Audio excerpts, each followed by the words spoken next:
if this is going to happen to you and you cannot escape it, have you ever thought of embracing it? It's funny that you say that. My husband and I just had a conversation about that. Because of the alien showing up in my bedroom and me freaking out. Since I've been meditating after the fact, I almost have more of a curiosity as to why they showed up.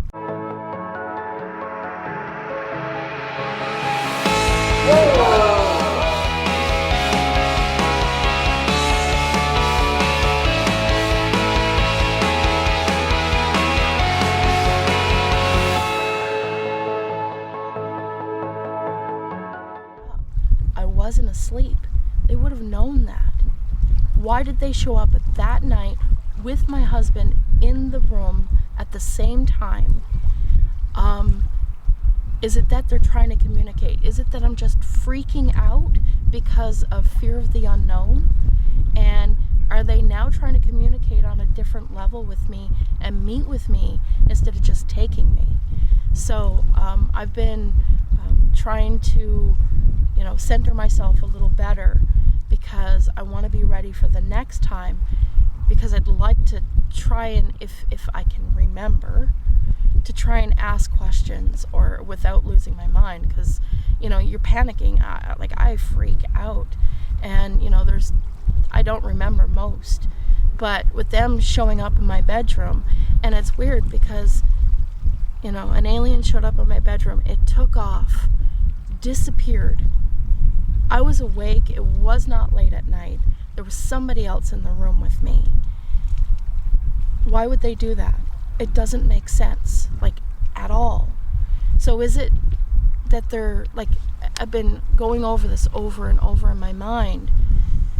Is it now that they think that I'm maybe ready to talk or to know more? And this was the test, and I failed, because they tried to wipe my memory. I woke up with more marks and no memory. And it took weeks for me to remember everything.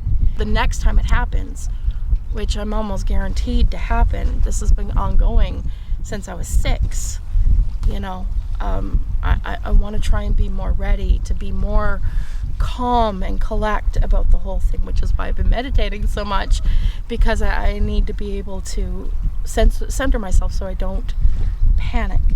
And when I suffer from PTSD because of this, so when something happens, you can't control that PTSD and the panic and the state of emotion, and you're not thinking clearly. So yes, I want to try, and I have asked myself that question most definitely, because it doesn't make sense otherwise. Why now? Why make their presence so well known in my bedroom? I mean, even to the point that my husband went over and looked at the fan, and it was a little dusty, let's say, right? But where the fingers were, there was no dust. So it was evident, just looking on the top of my fan, that there was something that was laid down, like fingers or something, because it was literally no dust right there where his hands were. Is it possible that these ETs actually intervened and helped you and have been following along, and yes, they know you're scared, and they're not going to intervene in that. They're still working with you, and perhaps, yes, they are getting you prepared, helping you to get prepared so that you can have a conversation with them to understand what they actually did for you.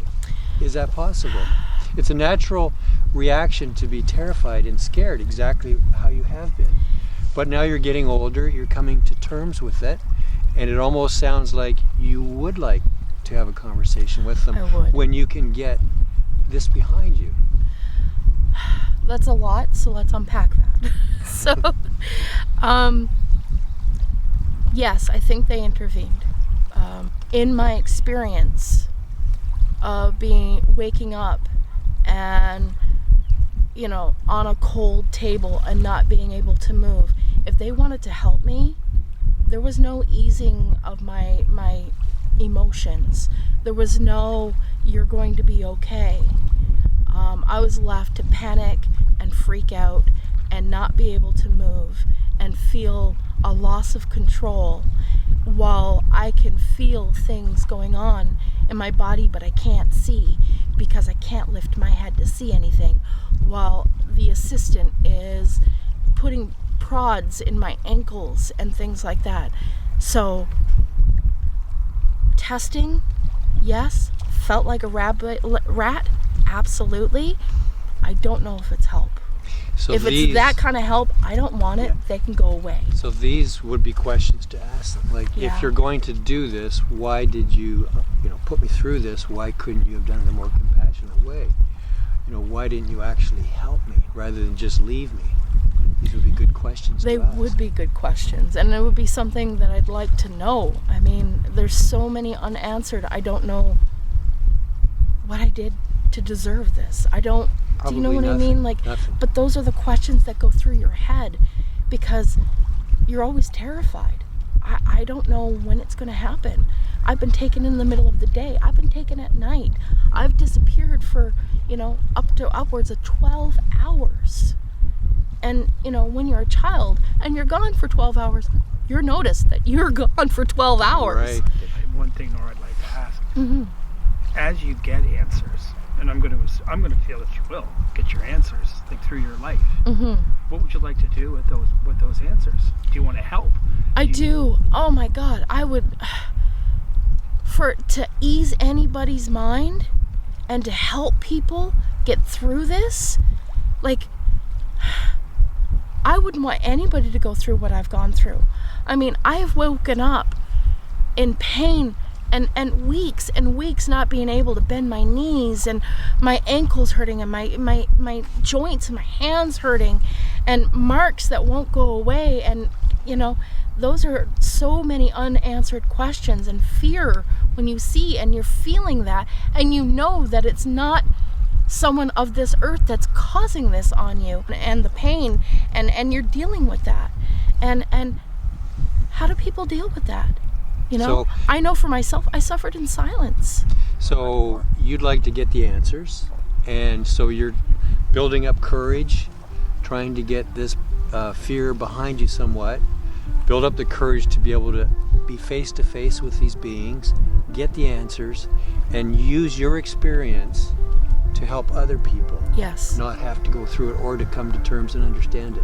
Yes, exactly. And I've actually even created some meditation, a little different than what the norm is, because the level of I don't even want to say oneness, but I actually have gotten messages as I'm meditating and communicated with the ETs. So things are changing. Things are changing.